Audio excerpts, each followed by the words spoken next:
Hi sir. Hi అండి. ఇలా కేటీఆర్ గారు పెట్టిన మీటింగ్ వల్ల కాంగ్రెస్ పార్టీకి ప్లస్ మైనస్? కాంగ్రెస్ పార్టీకి ఇప్పుడు ఇంకా 2.5 సంవత్సరాలు ఉండగా ప్లస్ మైనస్ గురించి మనం చెప్పలేం, కానీ కేటీఆర్ గారు ఇంకా గట్టిగా బలంగా తిరగాలి. ఎందుకంటే వాళ్ళు అధికారంలో ఉన్నప్పుడు 5 సంవత్సరాలు బాగానే పనిచేశారు. తర్వాత 5 సంవత్సరాలు కొంచెం నెగ్లిజెన్సీ చేసిన మాట వాస్తవం.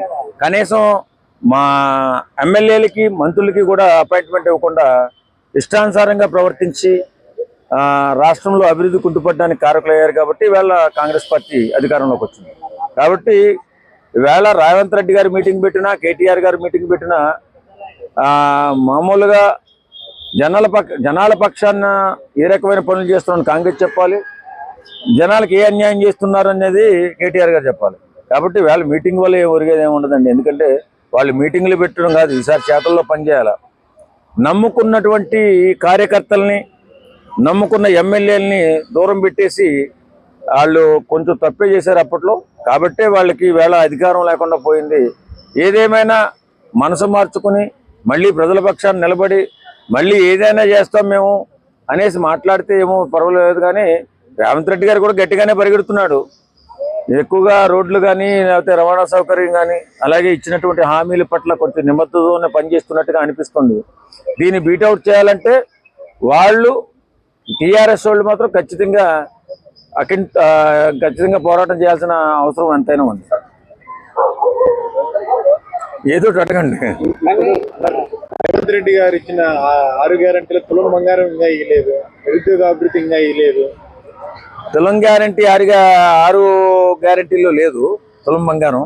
అది మామూలుగా మాట్లాడిందే, కానీ ఇచ్చిన 6 గ్యారంటీలు ఒకటి అమలు చేసుకుంటూ ఓ రకంగా అమలు చేస్తున్నారు. అది క్షేత్రస్థాయిలో అమలవుతున్నాయా లేదా అనేదే ఒక ప్రశ్నగా మిగిలిపోయింది. ఇవాళ రియల్ ఎస్టేట్ వ్యవస్థ కూడా కుప్పకూలిపోయింది తెలంగాణ ప్రాంతంలో.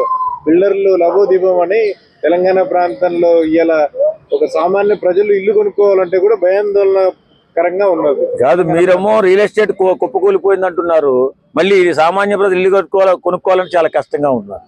మరి కుప్ప కూలినప్పుడే కదా సామాన్యుడు ఇల్లు కొనుక్కునేది.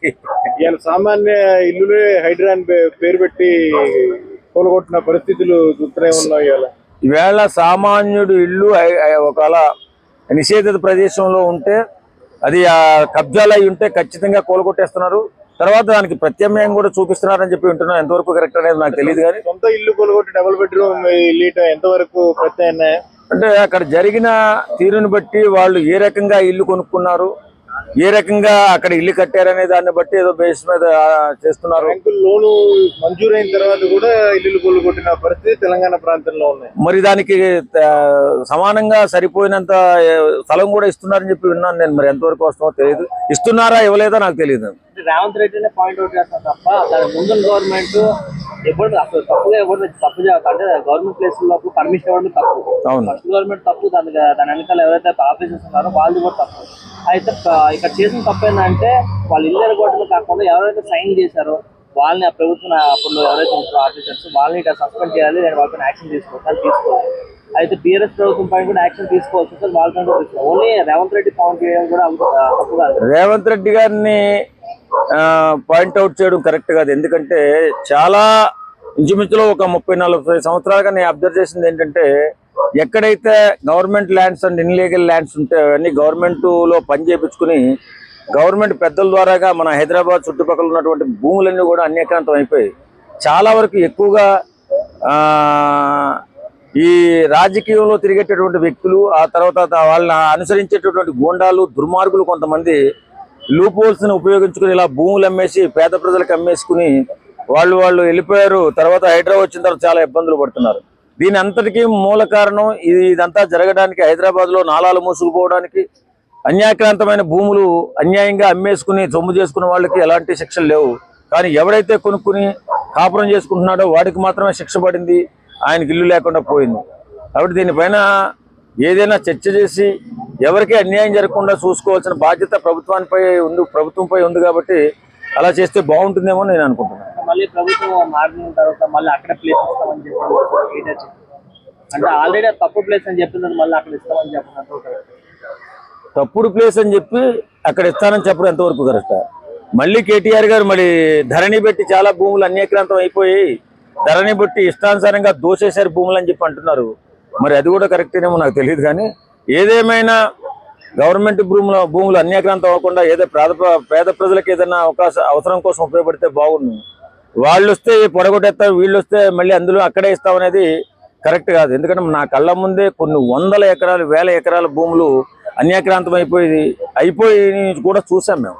ఎందుకంటే ఇదంతా గవర్నమెంట్ ల్యాండ్ అనుకుంటే కొన్నాళ్ళకి అది మామూలుగా అన్ని నివాసయోగ్యాలు అయిపోయి మరి ఎలా చేసుకున్నారో, ఏ రకమైన అడ్డదారులు దొక్కారో నాకైతే తెలియదు. కానీ చాలా భూములు, చాలా ఎక్కువ పర్సెంట్ భూములు హైదరాబాద్లో అన్యాక్రాంతం అయిపోయాయి. అది అప్పుడు ఉమ్మడి ఆంధ్రప్రదేశ్లో ఉన్నప్పుడు జరిగింది. తర్వాత కేసీఆర్ గారు ప్రభుత్వం వచ్చిన తర్వాత కూడా చాలా ఎక్కువగానే జరిగింది. ఇప్పుడు కూడా జరుగుతూనే ఉంది. దీన్ని కాపాడేవాడు ఎవడు, దీన్ని అడ్డుకునేవాడు ఎవడు, పేదవాడు బాగుపడేది ఇప్పుడు ఇదే జరుగుతుంది. ఆర్టీసీ అప్పుల్లో ఉంది, బకాయిలు అనేది సరిగా రావడం లేదని చెప్పి వెంకిరి. మరి రేవంత్ రెడ్డి గారు అంతకుముందు బీఆర్ఎస్ ప్రవేశపెట్టిన ఫ్రీ బస్సును తొలగిస్తారా? బీఆర్ఎస్ ప్రవేశపెట్టింది ఆ ఫ్రీ బస్సు రేవంత్ రెడ్డి వచ్చిన తర్వాత ప్రవేశపెట్టారు కదా కాంగ్రెస్ ప్రభుత్వం. తెలంగాణ వాళ్ళ పరిపాలన అంతా పేపర్ల మీద తప్ప గ్రౌండ్ లో లేదు. ఇవాళ కాళేశ్వరం ప్రాజెక్టులో అవినీతి జరిగింది, అది ఏదైనా కుంగిపోయినన్నారో మీరు ఇమ్మీడియట్ గా ఆ కేసును ఫస్ట్ సిబిఐకి ఎందుకు అప్పచెప్పలేదు అంటే సిబిఐకి ఎందుకు అప్పచెప్పలేదు అంటే మీరు అందరూ గ్రౌండ్ లో కలిసిపోయి అంత సెటిల్మెంట్ జరిగింది అనుకుంటున్నారు ప్రజలు అని. ఇవాళ సిబిఐ చేతిలో పెట్టి నేను చూసుకో సిబిఐ రాలే అంటారు. సిబిఐ నిబంధన గత ప్రభుత్వంలో సిబిఐ మీద రాష్ట్రంలో నిబంధన పెట్టింది. ఇప్పుడు ఈయన వచ్చిన దాన్ని తీయలేదు అంటే ఈయన ఏంటంటే రాజకీయ అవసరాల మేరకు ఎట్లయినా ప్రజలు మోసం చేయొచ్చు. గతంలో కేసీఆర్ లాస్ట్ టైం వాళ్ళ కేటీఆర్ ముందు పెట్టి మోసం ఎట్లా చేశారు, ఈయన కూడా అట్లా మోసం చేస్తున్నారు.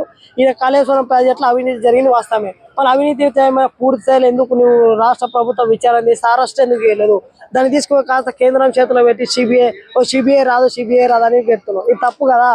నీ పరిధిలో ఉన్నంత వరకు నువ్వు యాక్షన్ తీసుకొని చట్టపరంగా చర్యలు తీసుకుంటే నేను ప్రజలు యాక్షన్ చేస్తాను. 100 సార్లు 100 వేదికల మీద కాళేశ్వరం అవినీతి అని చెప్పి ఎలక్షన్లలో చెప్పినావు. ఇలా అధికారంలోకి వచ్చినాం.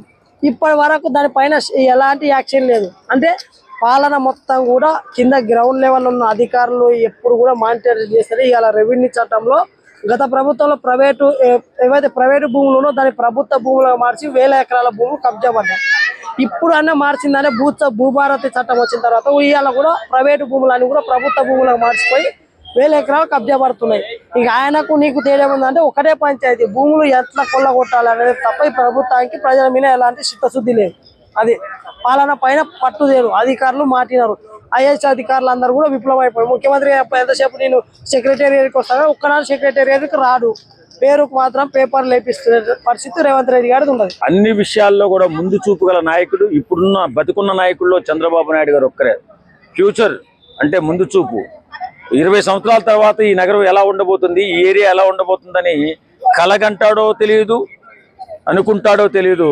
అద్భుతమైన ప్రగతిని సాధించే విధంగా ముందుకెళ్తాడు. కాబట్టి వేళ నారా చంద్రబాబు నాయుడు అయ్యాడు. ఓకే సార్, మీరు అట్లన్నారుగా అంటున్నారు. హైదరాబాద్ అని కానీ చంద్రబాబు నాయుడు గారు ఒప్పుకుంటారు. కానీ ఏపీలో భోగాపురం తీసుకోండి, విజయవాడ ఫ్లైఓవర్ తీసుకోండి, గూగుల్ తీసుకోండి, అవన్నీ చంద్రబాబు నాయుడు గారి టైంలో ఇప్పుడు వస్తుంటే అన్ని మా జగన్ గారు ఓపెన్ చేశారు, మా జగన్ గారు తెచ్చారు అంటున్నారు. మరి ఎవరిని తోగతిస్తారంటారు? అంటే ఏమి చేయలేనోడు ఇలా చెప్పుకుంటే బాగుంటది కదా. ఇప్పుడు ఆయన పరిపాలన 5 సంవత్సరాలు ఉండగా ఎక్కువ పర్సెంట్ ఆయన ఇంటికి పరిమితం అయ్యాడు తప్ప ప్రజల్లో తిరిగింది ఏం లేదు. అలాగే చేస్తున్న కార్యక్రమాలు ఆయన ఏం చేశాడు, సంక్షేమాన్ని నమ్ముకుని అభివృద్ధిని వదిలేశాడు.